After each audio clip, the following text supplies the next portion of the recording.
पास curies आती हैं कि जो हड्डी फ्रैक्चर हो गई है और शरेयान भी, दोनों यानी डैमेज हो गई हैं।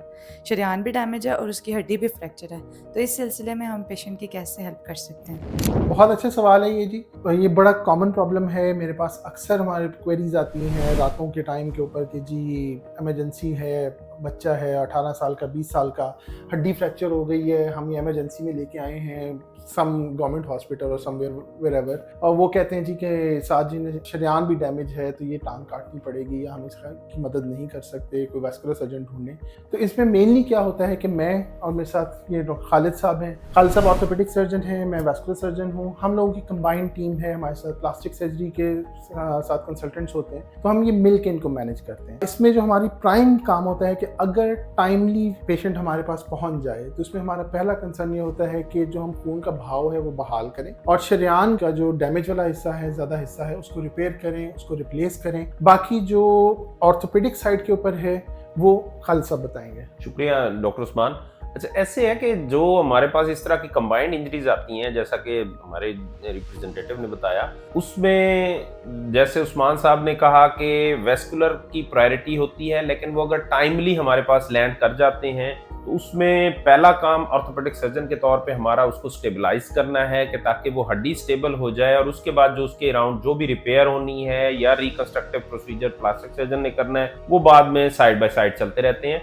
लेकिन अंडर वन रूफ हम ये फैसिलिटी प्रोवाइड करते हैं और 24/7 हमारी ये फैसिलिटी अवेलेबल होती है as a combined. Time limit का आपने बात की, तो जो हमारे पास टाइम लिमिट होती है वो तकरीबन 4 से 6 घंटे होती है। अगर एक्सीडेंट्स के 4 घंटे के अंदर अंदर या 6 घंटे के अंदर अंदर मरीज हमारे पास पहुंच जाए तो 95% प्लस चांसेस होते हैं कि किसी किस्म का और फर्दर डैमेज नहीं होगा, टांग काली नहीं पड़ेगी, उसको काटना नहीं पड़ेगा, क्योंकि हमारे पास हमें जो 2-2.5 घंटे 3 घंटे चाहिए होते हैं उसके अंदर अंदर हम जो है शरेयान को जोड़ देते हैं। खालिद साहब ने जिस तरह पहले बताया कि पहले वो हड्डी को फिक्स करते हैं ताकि मैं एक स्टेबल प्लेटफॉर्म के ऊपर काम कर सकूं, शरेयान को मैं जोड़ दूं, और उसके बाद जो जख्म को ठीक करने के लिए वो लेटर ऑन पर प्लास्टिक सर्जन की सर्विसेज को हम हासिल करते हैं और पेशेंट को एक कंप्लीट कम्प्रीहेंसिव केयर प्रोवाइड करते हैं कि with in 6 to 8 weeks patient वापस अपनी टांगों पर चल रहा होता है।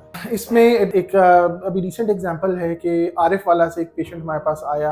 हमारे जो रिप्रेजेंटेटिव को उन्होंने रात कोई 4 बजे या 5 बजे कम्युनिकेट किया कि जी बच्चा है, उसका एक्सीडेंट हो गया है, बाइक से चलाते हुए गिरा है, यहाँ पे घुटने से नीचे दोनों हड्डियाँ फ्रैक्चर हो गई हैं, और वो गाँव किसी हॉस्पिटल के इमरजेंसी में था जिन्होंने कहा कि जी नीचे नब्ज़ नहीं आ रही और ये टांग काटनी पड़ेगी। तो वो हमारे पास आया, हमने अराउंड 8 o'clock 8:30 हमने उनके प्रोसीजर स्टार्ट कर दिया और अल्हम्दुलिल्लाह ना सिर्फ वो एक बच्चा यहाँ से ठीक ठाक गया बल्कि अब वो दोबारा ठीक ठाक चल रहा है और अपने सारे जो है फंक्शंस नॉर्मल रूटीन में परफॉर्म कर रहा है। खालिद साहब ने पहले उसमें एक्सफिक्स लगाया, एक्सटर्नल फिक्सेशन की, मैंने स्टेबलाइज किया, मैंने उसमें शरेयान रिपेयर की।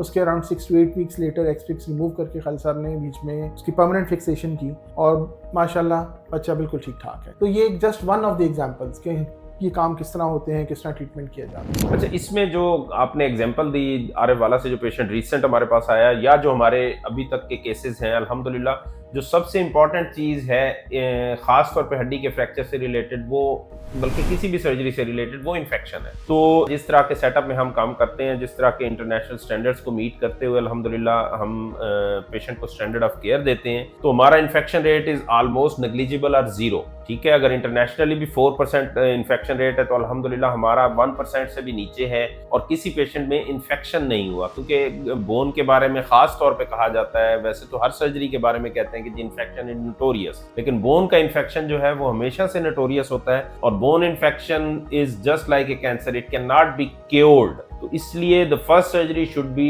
In the best place. तो क्वालिटी केयर के लिए with the team approach for the vascular, orthopaedic, plastic, ये सारी कॉम्बिनेशन के साथ हमारे पास अंडर वन रूफ ये सारी फैसिलिटीज अवेलेबल हैं with the best possible care. So quality care के लिए we are here to help our patients.